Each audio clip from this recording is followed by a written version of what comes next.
China has unveiled an advanced dual direction fire truck capable of driving both forward and backward, tailored to address urban congestion during emergencies.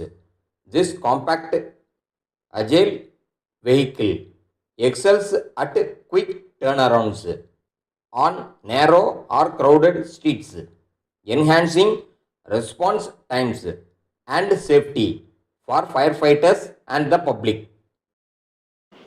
சீனாவில் உருவாக்கப்பட்ட இருதிசை மீட்பு தீயணைப்பு வண்டி ஒரு தனித்துவமான வாகனம் ஆகும்.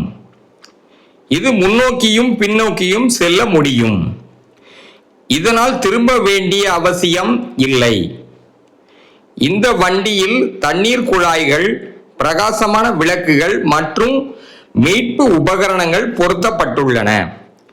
குறிப்பாக சுரங்கப்பாதை போன்ற இடங்களில் மீட்பு பணிகளுக்கு இது மிகவும் பயனுள்ளதாக இருக்கும்.